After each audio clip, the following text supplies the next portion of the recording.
Chapter 8 The Night. Water filled Jack's nose and covered his head. His glasses slipped off. He grabbed them just in time. He coughed and inflated his arms. Jack! Annie was calling from above.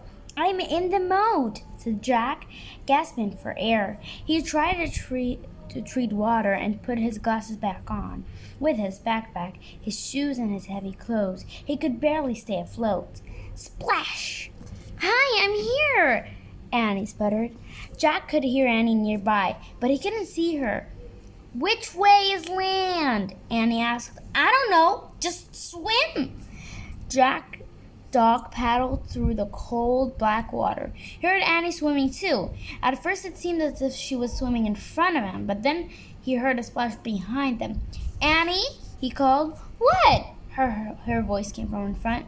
Not behind. Another splash. Behind. Jack's heart almost stopped. Crocodiles? He couldn't see anything through his water-streaked glasses. Annie, he whispered. What? Swim faster. But I'm here. I'm over here. Near the edge, she whispered.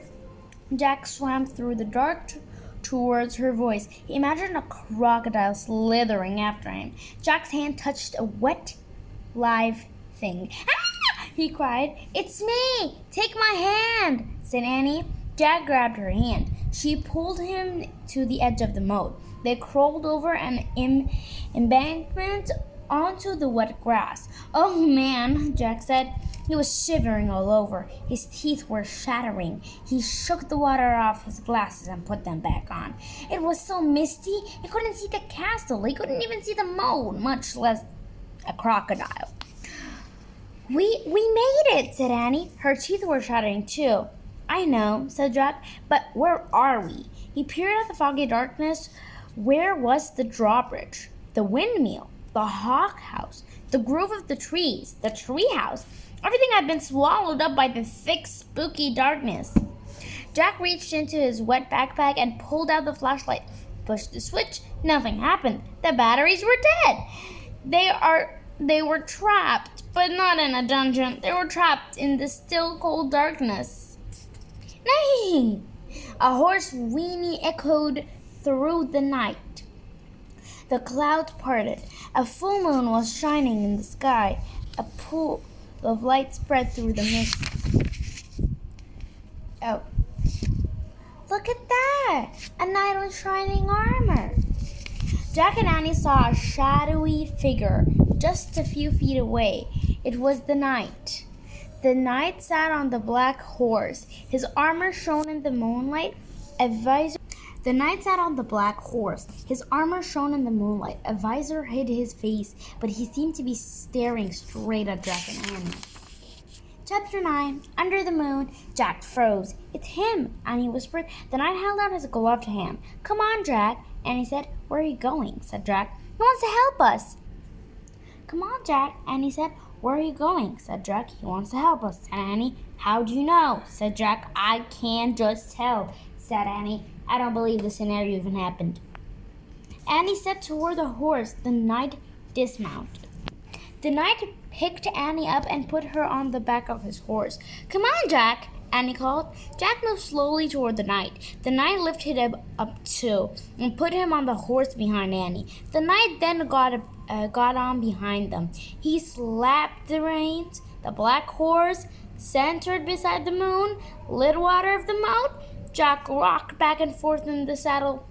The wind blew his hair. He felt very brave and very powerful. He felt as if he could ride forever on this horse with the mysterious night over the ocean, over the world, over the moon. A hawk striking in the darkness. There is the tree house, said Annie, pointed toward a grove of trees.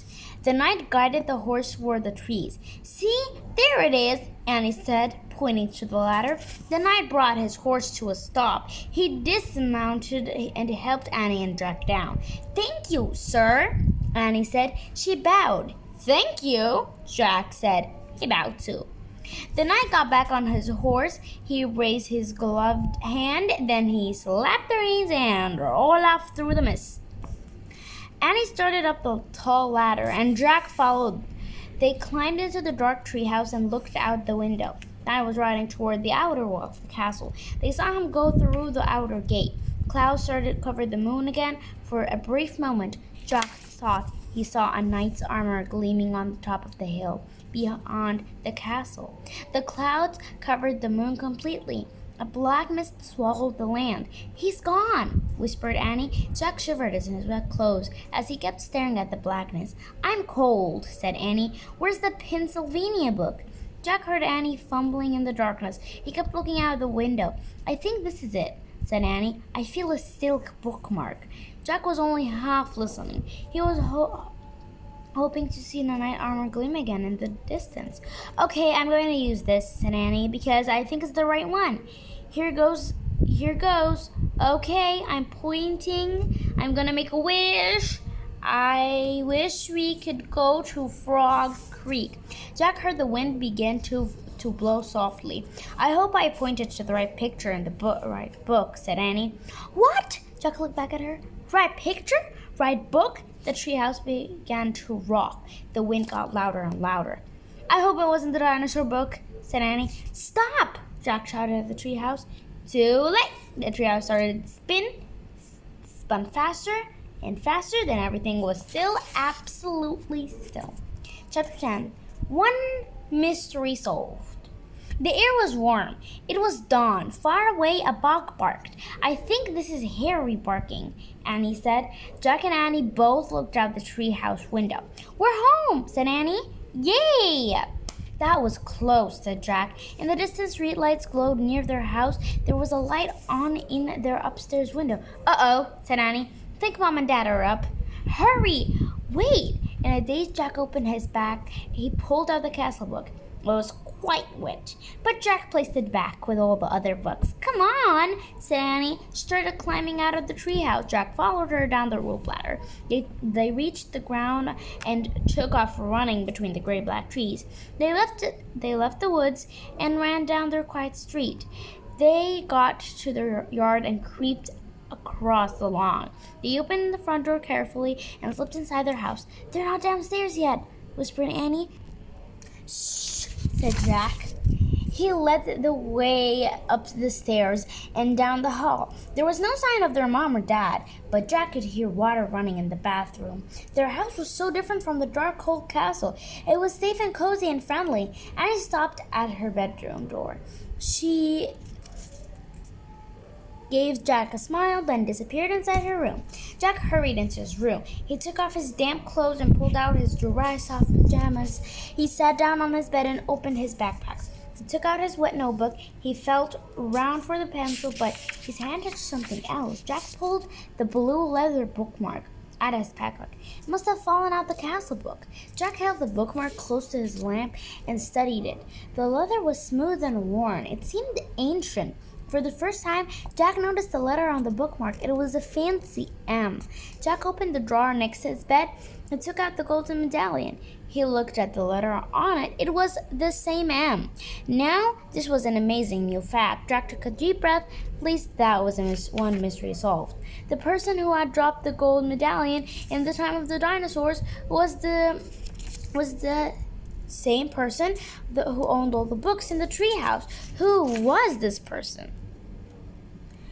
Jack placed the bookmark next to the medallion. He closed the drawer. Jack picked up his pencil. He turned to the least wet page on his notebook and started to write down this new fact. The same. But before he could draw the M, his eyes closed. Jack dreamed they were with the knight again. All three of them were riding the black horse through the cold, dark night.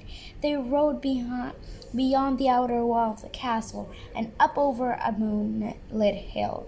Then they all rode into the mist. Bye!